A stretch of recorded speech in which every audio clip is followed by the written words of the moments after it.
Hello and welcome. This is Lisa Jones, and you are listening to the Exploring Death podcast. Hello and welcome to the Exploring Death podcast. I'm Lisa Jones, your host, and today I have Jerome Braggs. He's affectionately known as the Soul Medicine Man, and he is a highly gifted, intuitive, inspirational speaker and modern-day medicine man.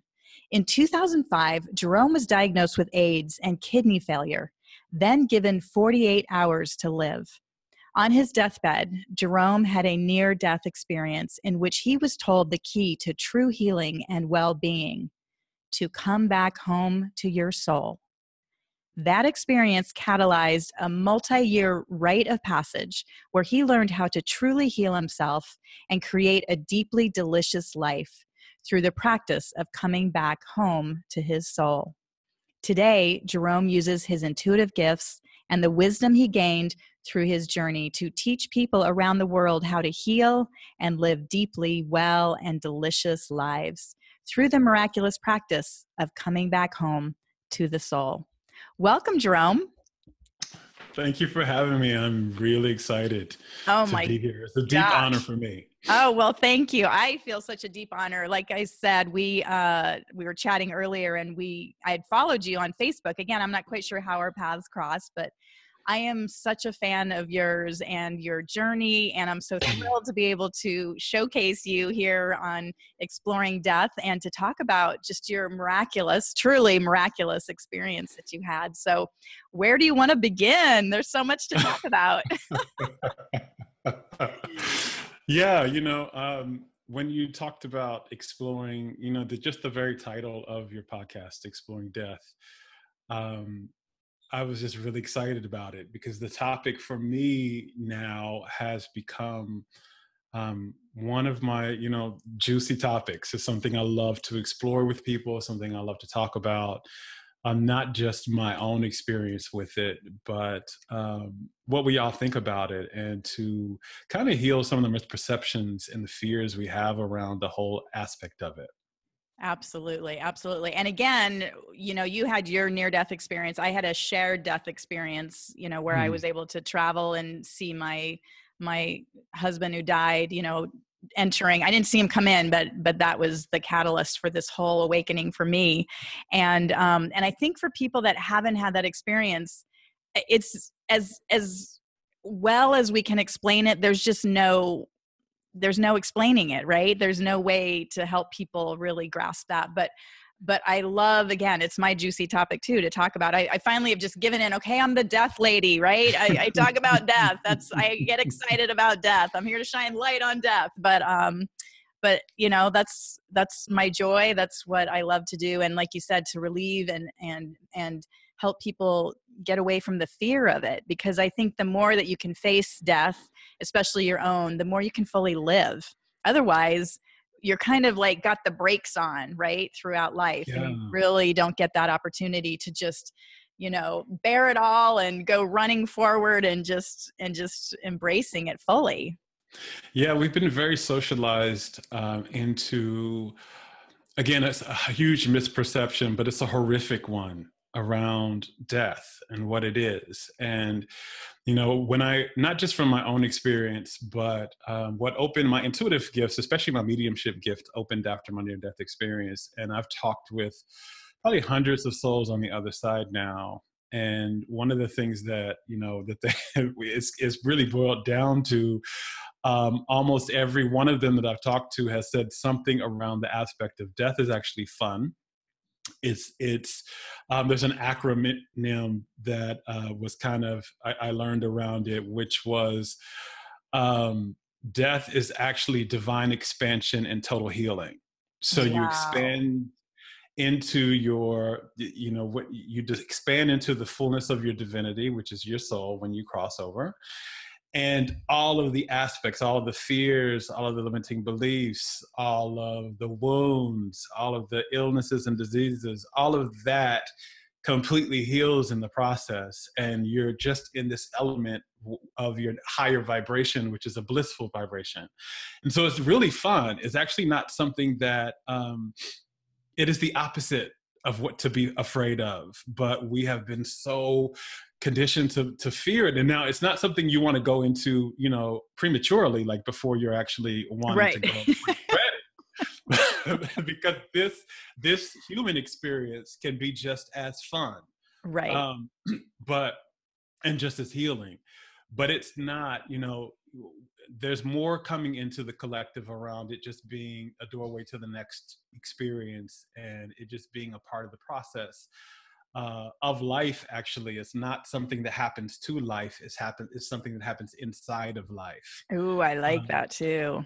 yeah, but it's just nothing to fear. So the more we can talk about it from a loving space Mm-hmm. and from Mm-hmm. a consciousness that not just accepting it, because again, when we have the conversation of acceptance, it almost still sounds like something we really don't want, that we're trying to learn how to embrace. Right, But right. I think that it's really just this. It's way more fun than we have been allowed to believe it is. And when we understand that, then it changes, how we show up for our loved ones who are transitioning, how we prepare for our own transition, and all of that. So yeah, I am really just a deep bow to you for being, almost the death doula here with this. Thank you.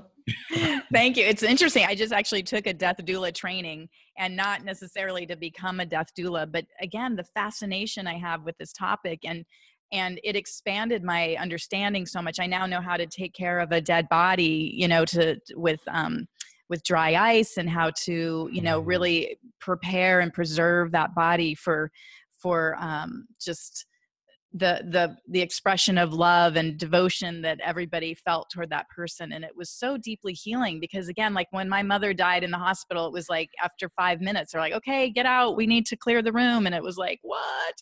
So to have Yeah. this way, and it's not even a new way, this is the way we used to always honor our loved ones, right? Is to have them in the home, and to mourn them there, and to really observe their life, and review, and all of that. So anyway, thank you for that. And I loved what you said about being a medium, and hearing from the other side about all these attributes really about death.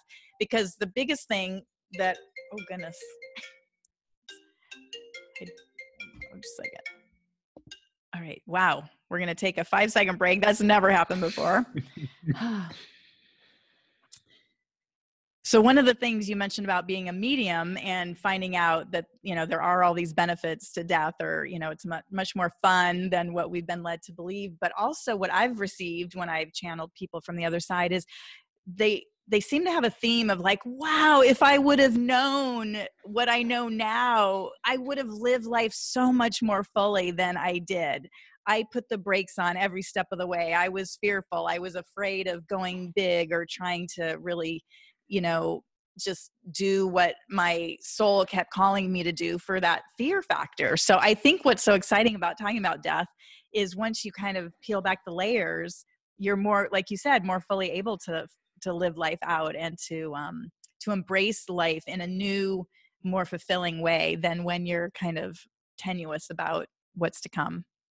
I love that you mentioned that, because I kind of want to go in that direction a bit, because there are some things that I found in my first near-death experiences. I've had two. The one Oh, that was wow. mentioned in my intro was the second one. Okay. And the first one, what I faced is really what I call the questions we all ask when we're dying. We ask ourselves when we're dying.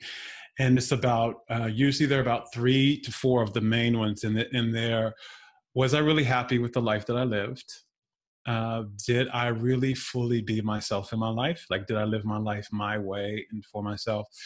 Did I really effectively express the love I had in my heart? Like, did the people that I loved know how I really felt about them? And did I kind of, deposit why I came here on the planet? Like, do I feel like I lived a purpose or something like that? Right. Wow. And the reason why I chose not to, because my first near-death experience, I was literally asking those questions to see if I was really ready to go. And my answer to all of those at the time was no, which is why I said, okay, I'm not ready to go, although I was not afraid of death. I was horrified of dying not having lived, right? Because Right. that's Right. what living was for me. So I made a decision to live. Now, I put everything I knew about, creation and all of that at the time into that situation. But what I realized was I didn't really have that embodied, right? Which is Mm. why the second near-death experience came up for me to kind of wake me up to what the embodiment aspect of it really looked like. So part of my healing process, which I call my rite of passage after that second, near-death experience, was my mediumship gift opened up. And as I began to talk with souls on the other side, I got that. I mean, I can't tell you how many times I've heard that very thing, and how what they basically say is one of the deepest fears we have. Um, Besides, one of the biggest fear that we have is that somehow something's wrong with us, that we're Yes. not enough some type of way, and that causes is almost the underlying thread to all dysfunction and disorder, as well as most diseases and illnesses. But the other fear that we have is the fear of death. And when and they were saying, this is a lot of communication I had around this, is when we can get ourselves to a point where we understand what death is and we're not afraid of it, then we really begin to live. Because at the core of almost everything that we have is feeling that not just the fears that we have is not just it's not safe to be ourselves, or it's not safe to do whatever, to pursue whatever we want. The reason we feel like it's not safe is that somehow if we explore that thing, everything's going to crash down and we might die. Right. And Right.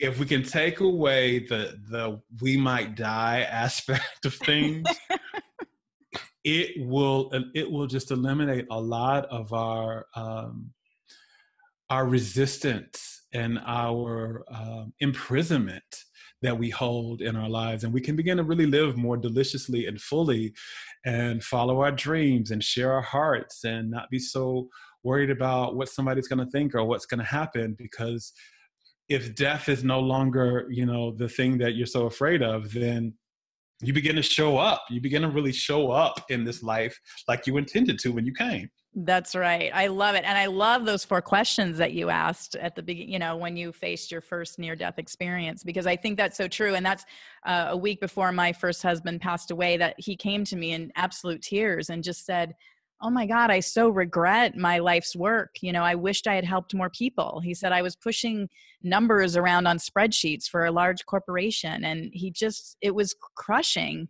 to Yeah. hear him admit that, and for him to face that, right? Here he is, finally recognizing, I mean, he had a 7-year battle with cancer, but finally coming to terms with the fact that he wasn't going to survive, and the heartbreak of that. And then conversely, he was 44 when he died. I was 37. And when I approached my 44th birthday, I was still working at a hedge fund, pushing numbers around on a piece of paper. And when I suddenly was like, oh my God, I'm going to be 44 this year, and I'm going to live longer than he had the opportunity to. And I'm still doing this. Like, that's when I took the crown of the deaf lady, I guess, because I'm like, I got to get out of this hedge fund and start doing this work. So Yeah, it's really one of the real, purpose for life, really, it's not just to wake up, it's to enjoy the hell out of it. yes. Like, literally enjoy yourself to the point where there's no more hell. That's right. So when we look at our lives, so this is one thing I learned in my second, from my second near-death experience and the healing journey that followed, is that really, we're really just here to express the truth of everything that we are, without any shame, without any restriction, without any suppression of it, to really allow yourself the wholeness of every aspect, even the things that we, especially in the new age and metaphysical world, sometimes can define as negative, emotions. And really, all negative really means that they're unwanted. They're the emotions that don't necessarily feel the best to have. But even those, you are supposed to feel them. You are supposed to be with them. You're not supposed to live in them, right? Because if you feel them and you allow them to give space, which is loving yourself, allowing all of yourself to be and not try to vote any part of yourself off the island of yourself. If you can just be with whatever it is, then it flows through and you're a whole person at that point. You're not an abandoned person. You're not a segmented or compartmentalized person. You're a whole being. And that's one reason. And when you allow yourself the wholeness of you, that's when the joy comes. That's when all of the things that you've ever been, trying to manifest, or you've been dreaming, or any of that comes. But when we understand that's all we're supposed to be here, is the wholeness of ourselves, and we're supposed to enjoy that process, then we can take all of these other conditions about what we should do, that, we can stop being in disenjoyment of our lives because we believe if we don't make enough money, then we're going to die. Right. If we don't, because, okay, so, at the very, I'm kind of making a joke out of this, but it's very serious, at the very basic of it. So you die. Great. It's going to be a greater experience than you've ever imagined. And you'll realize, wow, I worried all about this and it was nothing. Right. That's exactly right. This is what the souls say over and over and over again. They say, you're worrying about all of these things. And when you get to the side, you realize, oh my God, that was absolutely nothing to worry about. And it was really a waste of time. And I kept myself from so much joy and so much love over something that absolutely didn't matter. Oh my gosh. Again, full body chills when you say that, because that's just such truth. And again, that's exactly it, that we spend so much time worrying about things that don't matter, and that we are here to enjoy life. That's our prescription. That's what we're here. That's what we agreed to come here for. Right. Yeah. And that was also what I learned through, I got a glimpse of it in my second near-death experience, but the rite of passage really was where I got a deeper understanding of that's how the diseases were created in my body, because I was holding such fear, and I was also holding a lot of shame around things that really weren't true. One, that I had a feeling that I wasn't enough. That there was something wrong with, one, how I looked and my sexuality. And then I was really afraid of being myself in the world, like expressing not just my sexuality, but also my spirituality, because at a very young age, some of my intuitive gifts awakened, and I had a very different experience and understanding of what God was. But I grew up in a very traditional Christian home, and I didn't feel in my head that was going to be a safe thing to express. So I held these fears and suppressed aspects of myself and never showed up as the wholeness of myself. And that you just cannot suppress your wholeness and be well at the same time. One, because our bodies, this is another thing I learned, is because the bodies was created to house the soul. Our bodies was created by the soul to house the soul. And when we're suppressing an aspect of ourselves, we are literally disembodying an aspect of our soul from our bodies. We're literally disconnecting it. And the soul cannot be well without the frequency of the body. It needs the body cannot be well without the frequency of the soul. It needs the whole frequency of the soul to be inside of it to be well. And when we're suppressing or hiding or shaming or deeply worried or holding deep resentment, then we're literally disembodying aspects of our soul, and we can't stay in those states for too long without some illness showing up as a result of that. That is profound and just absolute. I can just feel the truth of that statement. That's amazing. So I'm curious, let's talk, again, I don't know if you want to go into your whole story, but just, what do you think? Let's just talk about your story and what little nugget or information you want to share. Yeah. So let me share my second near-death experience. So we know that the first time I had checked into the hospital with what I thought was the flu, and ended up being diagnosed with kidney failure, pneumonia, pancreatitis, severe anemia, 20 pounds of overload of fluid on my body. So a fluid-packed lung, parasite in my stomach. And if all of that wasn't, delicious enough already, I was also diagnosed with AIDS. And The doctors told me at that time that they were going to try to do everything they could, but they really believed I was at a point where they couldn't help me, and that I had about 7 days to live.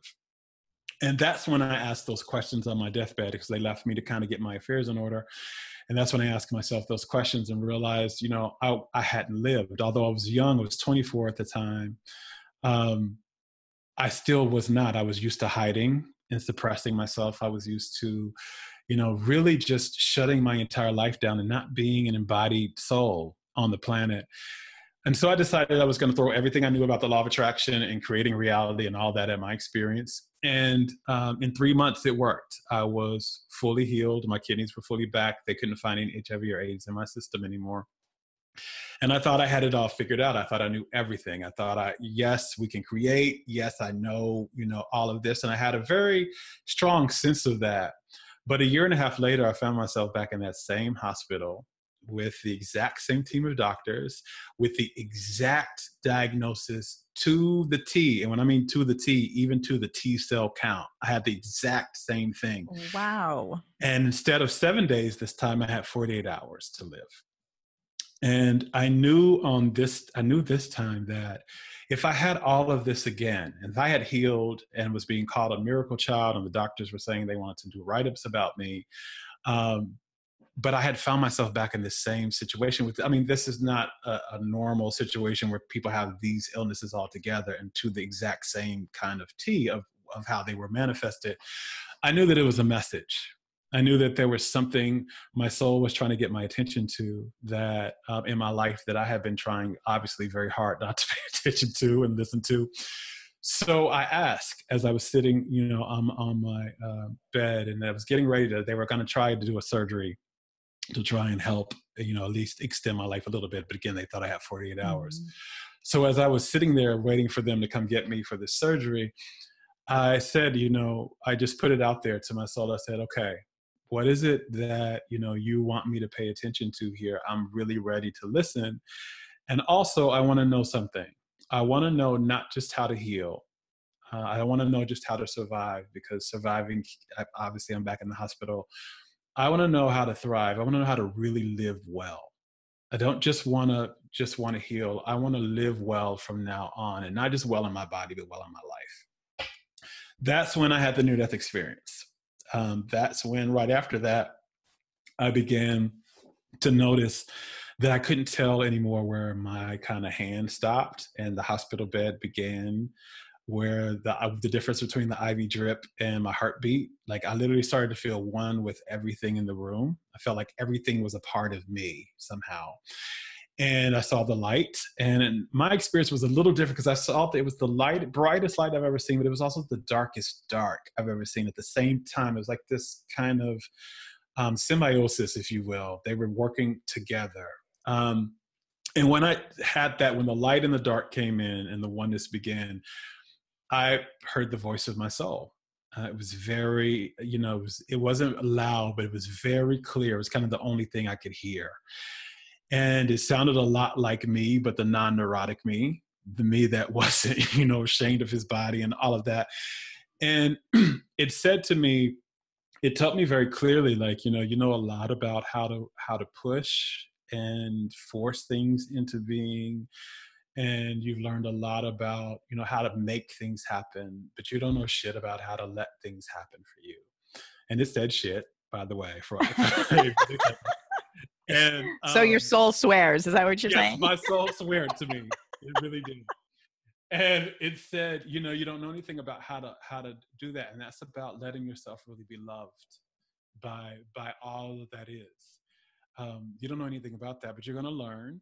And that process is about coming back home. It's about coming back home to the soul. And it said something really deeply about, you're going to have a part of that is learning how to love yourself really unconditionally. But there's more, but you're going to learn. And after it kind of showed me a little bit about, this is where your diseases are coming from. Like, this is why this is manifested. It ended. And the room went back to kind of me, the drab hospital lights, and me being in pain in the body and laying on the bed. And I knew then that I had the divine wake up call, right? That I was being given the the chance to really change, and it was going to be my choice, right?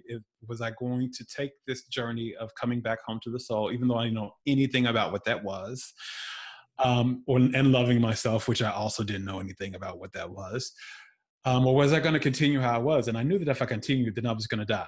That was not going to continue my life any further. So I made a decision that I was going to do that I was going to learn exactly what coming back home to the soul was. And I was going to learn deeply. I didn't want to learn necessarily quickly. I wanted to learn to where it wasn't just a surface level understanding. And I made the commitment at the same time. And this is kind of what happened also in the near-death experience. I knew that I was shown that my journey, I was going to be called to teach what I learned. Now, at that time, I was scared of that because I wanted to be a Grammy Award-winning singer and an Oscar-winning actor at the time. That's kind of what I thought my life purpose was about. Even though I was very interested in spirituality and this conversation, but I wanted to be famous. And I now know that was coming from me not being enough. And fame was the way of me thinking that I would finally be enough if I had these awards and people liked me. But that started the journey. My journey took about 12 to 13 years after that, because I had a lot to unpack, and I was also very stubborn. And also one thing that I had to learn deeply, because this is not really, even sometimes in the new age and the metaphysical and spiritual realms, there's still an element of this. And one of the biggest lessons that I learned was absolutely everything is a reflection of what's going on in your internal world. Mm-hmm. Everything in your outer world, no matter what your personal reality is a reflection, is a manifestation of your internal world. And you can try to do everything you want externally, right? But if you do not shift the internal, it's not going to make a difference. It's kind of like you want to move, like you're unhappy with the house that you live in, and you want to move into a new home or new city or whatever, but instead you just change the furniture around in your house. You're still in the same house. It's still the same house. You need a whole new address in order to have a whole new experience from that. Mm-hmm. But there's a lot of conversations that we have around, drink the green juice and do the yoga and just make this vision board and do all of that. And while those things can help sometimes, the real transformation comes when you change the inner state, when you change the consciousness, the belief systems, and you change your vibration, which is how you feel, particularly how you feel about yourself and what you're thinking about yourself. And that was my journey. There's a lot more to that I learned. It was a masterclass in healing, well-being, the soul, self-love, and the law of attraction. But the core piece of that was, as within, so without. Wow. It's all about what's going on inside of us. Absolutely. That's just a beautiful story. Thank you so much for sharing it. And I'm curious. So as you said, the only way to change, the exterior is to change the interior. Is there one thing that you might want to share, like that people, because again, most people are like busy doing vision boards or doing their yoga and all that, which again, like you said, I think is great. It's kind of, as I'm imagining it, it's like the scaffolding. It's like all the, the stuff to help support what you're doing, but to really make a change inside. Is there one thing that you've found to be the most helpful? Or yeah, there are a series of things that I would say, but if you dialed it to one basic thing, right, I would say do whatever you can to fully understand and be in the process of doing the work of loving yourself. That will change everything. The better you feel about yourself, the better you think about yourself, the better you will manifest a life. It will be reflected. The better you feel, the more you have to live a good feeling life. Yes. And, just really quickly, what I learned about self-love, because there's a lot out there. It's not just self-care. It's really not just self-care, because a lot of times we can be doing self-care from an aspect of actually not loving ourselves. Right. So It's not just about buying the nice top that you wanted, or getting the massage, or wiping your to-do list clean sometimes. It's not just about that. The work of self-love is about learning how to appreciate all of yourself unconditionally, learning how to accept all of yourself unconditionally, and honoring yourself, showing up for yourself, respecting yourself, which is what honoring, like asking for what you need, speaking up and saying what you need to say, living your whole truth and following your joy unconditionally, even if you don't think it's acceptable, it's acceptable in the public eye, even if you don't think it's safe sometimes, to actually appreciate, accept, and honor yourself unconditionally. If you can learn how to do that work, your entire life and your health, because your health state is just a reflection of your inner state. Right. And your whole health will change positively and dramatically. Wow. That's brilliant. And I can, again, just feel the truth of that so greatly. And I noticed for myself too, because I feel like I've always had pretty much good internal self-talk and that, but I still think that there's an element of not loving myself or, not being enough, or because there's this like grasping for wanting more to kind of validate. Right. And again, as much as you love yourself, and I truly do believe that I love myself, but I feel like there's just still something that I can't quite, that maybe I'm even almost in denial about or something. So that's my deeper work that I'm doing right now. Cause I look in the mirror, I love you. And, yeah, do all these like self-loving things. But then there's just sometimes I'm like, there's something, it's almost like a block or something that you don't see. Do you know what I mean? Yeah. Well, I mean, also because it's still, to be very honest, it's still very new territory for us. I mean, the wholeness of self-love. Yes. Because there are not many places in our cultures where that is a dominant conversation, and where that's a dominant example, and where that's a dominant, invitation to express. Mm-hmm. So there are elements of that. Also, the higher you go, meaning that in the higher vibration that you go, and in the higher expression of kind of who you are on the planet, you're going to be asked to anchor in a higher level of that. Because there's a different level of self-love that happens when, let's say, you're single and, going about the world and yourself. And there's a different level that has to happen when you start to become a parent and you have responsibilities outside of yourself. There's a difference between when you're working a traditional job than when you become an entrepreneur. There's different levels of it that are going to be asked throughout our lives, right? That's really because as a soul, what we literally are is the manifestation and expression of love, but it's just love wearing t-shirts and jeans and crop tops, right? That's just, I love that. It's just, that's what it is. We are literally unconditional love, meaning there's no condition to the love, the vibration of love that we are. The invitation is, can we feel that at every space unconditionally in our lives? And you're not going to feel it all the time 100%, but can your predominant expression on the planet be embodying the love that you are? And that's, can you again appreciate, accept, and honor yourself no matter what you look like, no matter what you have or don't have, no matter where you are or where you're not in your life, how you look or don't look. It's that kind of invitation in all spaces. And sometimes it's an ebb and a flow, right? And you want to flow more than you ebb, but that's the invitation. There's also loving yourself is also not beating up on yourself when you find yourself beating up on yourself. That's right. That's right. Yeah. Acknowledging it and then say, oh, look at that. I'm doing that again. And I choose something different in this experience. Right. That's amazing. I know what this is. I know this isn't really something I don't want to manifest from this space. I also don't want to feel this because it doesn't feel good. So I just choose something else right now, and I don't have to weave a story about why I was doing that or why I wasn't, where I was doing what I wanted to do. I don't have to weave the story of shame or fear into this. I can just do it from awareness that, I'm not living in the moment and vibrating in the moment how I want to. So let me make a shift. That's fabulous. Oh my God, I love that. Well, listen, I would love to do a little reading for you if you're open for that.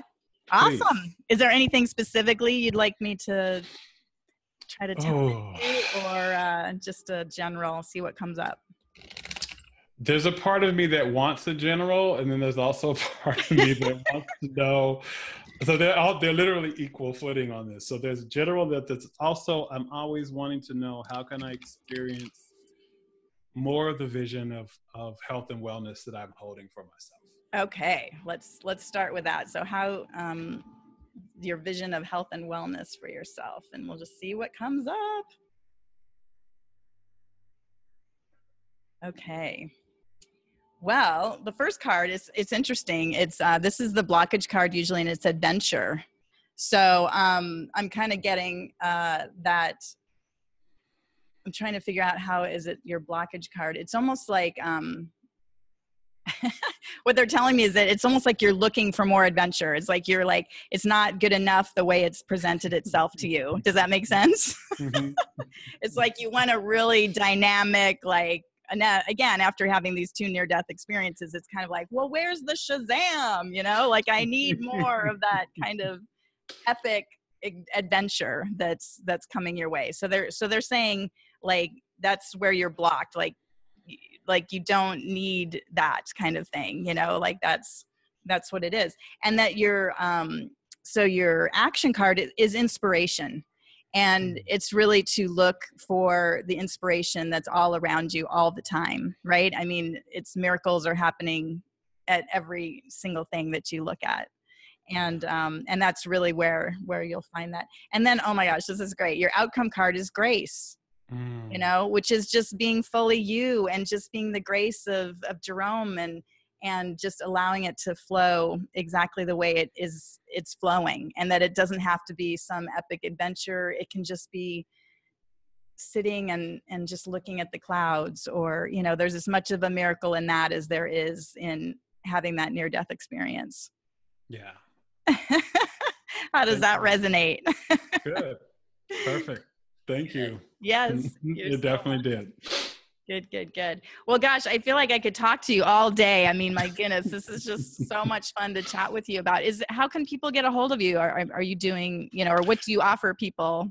Yeah. So first, you can get a hold of me. I'm all over social media. You know, you can email me directly if you want to speak to me directly at JeromeBraggs.com. That's just my first name, Jerome, and then my full name at JeromeBraggs.com. I'm on Facebook. You can find me on Facebook, Jerome Braggs, the Soul Medicine Man. I'm on Instagram at Jerome_Braggs. I tried to keep them all the same, you guys, but I couldn't. Somehow they were taken. Jerome Braggs was taken all over the place. So, and yeah, you can, in my website, JeromeBraggs.com. Great.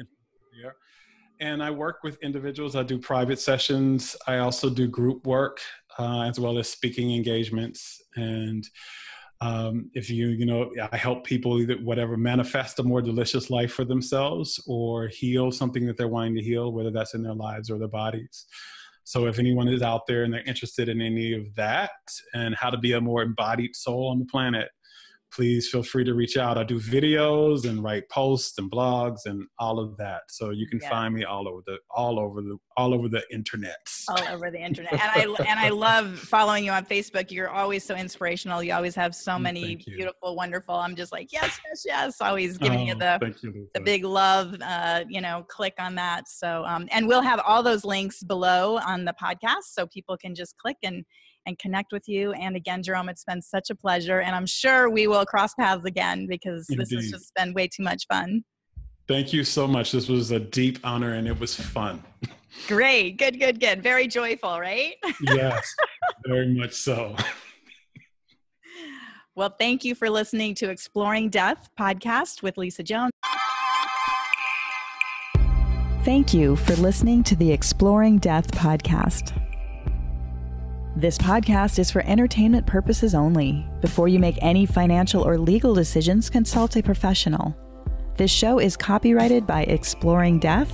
Written permission must be granted before syndication or rebroadcasting.